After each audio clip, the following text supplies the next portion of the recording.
అజ్ఞాని సత్యాన్ని తెలుసుకోలేడు అని మనకు తెలుసు.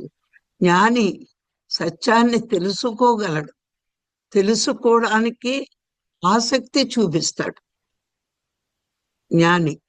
ఎందుకు అంటే జ్ఞానికి భగవంతుడి మీద నమ్మకం, విశ్వాసం ఎక్కువ. అందుకే భగవంతుడి గురించి చాలా చక్కగా తెచ్చుకుంటాడు. ఎందుకు మనకి సద్గురువులు వస్తారు అంటే అజ్ఞానంలో ఉన్న మనని జ్ఞానవంతులు చేయడానికే సద్గురువులు వస్తారు. మరి అజ్ఞానంలో మనం అసత్యాన్ని సత్యంగా భావిస్తూ ఉంటాం. మరి ఆ అసత్యాన్ని సత్యంగా అనుకుంటున్న నాళ్ళు మనం జ్ఞానవంతులం కాలేము. ఎప్పుడైతే గురువు వచ్చి అది అసత్యం, సత్యం ఇది అని చెప్పినప్పుడు మనం నమ్మేము అంటే మనం జ్ఞాన మార్గంలో అడుగు పెట్టినట్టు. మన తొలి అడుగు ఏంటి అంటే సత్యాన్ని సత్యంగా గుర్తించడమే మన తొలి అడుగు ఆధ్యాత్మికతలో.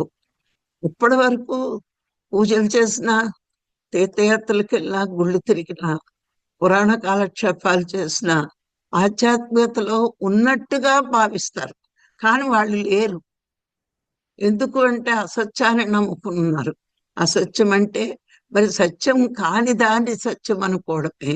మరి పురాణం విన్నంత మాత్రాన ఆధ్యాత్మికతలో ఉన్నట్టు కథలు తెలుస్తాయి, అర్థాలు తెలుస్తాయి, వాళ్ళు ఉండరు. మరి ఎప్పుడైతే గురువు వచ్చి భగవంతుడంటే ఆత్మే, ఎక్కడో లేడు, నీలోనే ఉన్నాడు, సృష్టి అంతా ఉన్నాడు, ఆత్మే భగవంతుడని చెప్పినప్పుడు ఎవరికైతే ఆ మాటలు సత్యంగా భావిస్తావో అలాంటి వాటే ఆధ్యాత్మికతలో తొలి అడుగు వేసినట్లు.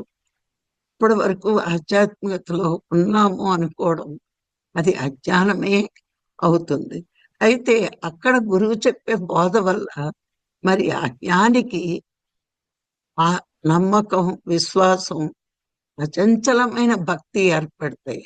ఎందుకు నమ్మకం ఏర్పడుతుందంటే మనకి ఇప్పుడు తెలుస్తుంది ఈ సృష్టి అంతా పరమాత్మదే, ఈ సృష్టిలో సర్వజీవులలోని ఆత్మగా ఉన్నాడు, ఈ జీవుల్ని కాపాడుకోవడానికి ఈ పంచభూతాల ద్వారా సమస్తము ఈ సృష్టికి ఇవ్వబడుతుంది అని గురువు ఎప్పుడైతే చెప్పాడో మనకి ఆ మాటలకి నమ్మకం కలిగి ఏది చేస్తున్నా భగవంతుడి ఇచ్చతోటే భూమి మీద జరుగుతుంది అనే